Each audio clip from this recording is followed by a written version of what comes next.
So look at that. And we have had those rain bands move on through earlier across our area, a far outer band. Here's a radar loop of the past 4 hours as it lifted across our area. Now a lot of that clearing up. Look at all that lightning and the heavy rain that it took with it. Now, though, much quieter out there for now. So overall, not seeing a whole lot of rain. This is just some radar return there. That's not even shower activity. We do have a little bit of shower activity right here, though, near St. George, lifting into the Okefenokee. So we'll keep an eye on that. But again, right now, quiet. However, this right here is what we're going to be keeping an eye on. Chief Meteorologist Tim Deegan and I have been keeping an eye on that, trying to time it out.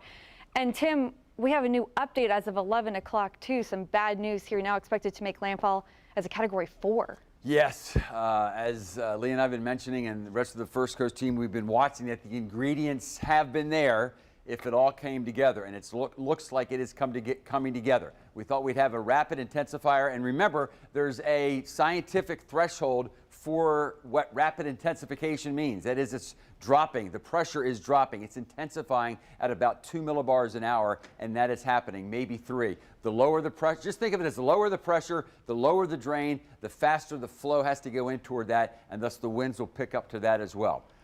So let's take a look. Where's it going to go? Well, these are the best computer models, and actually they're pretty darn close. But if you're on the Gulf Coast, literally 5 to 10 miles will matter, because if you are to the left of landfall, maybe a 1 to 3 foot storm surge. If you are under or to the right of landfall, now looking at, because it's going to be a Cat 4, 12 to 16 feet. As a reminder, we're not saying 12 to 16 foot waves. We're talking about the Gulf of Mexico will be 12 to 16 feet. That's into the second floor of people's homes, and then waves on top of that. So if you're wondering where will the worst of the storm surge be, probably, although the models take it as far to the west as Apalachicola, I think probably right in about here. This is 84 degrees west, maybe at about 83.9, 83.8. That would put 16 feet. And I have to tell you, there's some expert surge forecasters who are wondering, is 16 high enough? Might it even be higher? So we're talking about Keaton Beach, Steinhatchee, those of you that go for the scallops, you know those spots.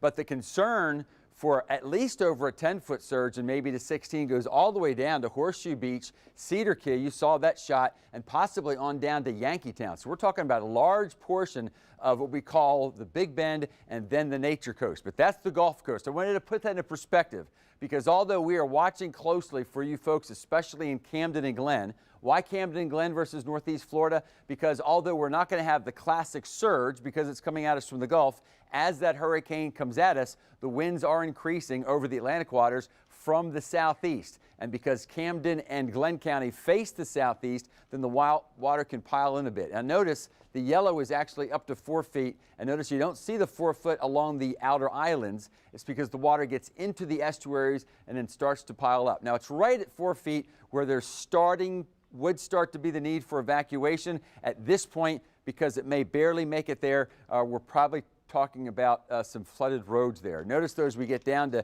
Nassau County and especially Duval and St. John's, talking about you folks in Davis Shores as well, because our coastline actually faces just north of due east. A southeast wind does not pile the water in much at all. In fact, in the St. Johns River, maybe about a foot. Okay, I wanted to show you, this is an average size storm, not intensity, but average size storm as far as the tropical storm force winds. If there's a positive, it's that it's very tightly packed and should be for the next 24 hours, meaning this is where the worst of the winds are, the hurricane force winds. They only extend out 25 miles from the eye. And even the 50-knot winds, the 60-mile-per-hour winds, that's where you start to have widespread damage and power outages that only extends 50 miles. So that covers you folks in the Swanee, covers you folks in the Okefenokee, but just puts many of us in the Jacksonville area on the fringes of that. That's why for many of us in the Jacksonville metropolitan area, we will actually have less concern for at least widespread power outages than they will all the way up around Savannah,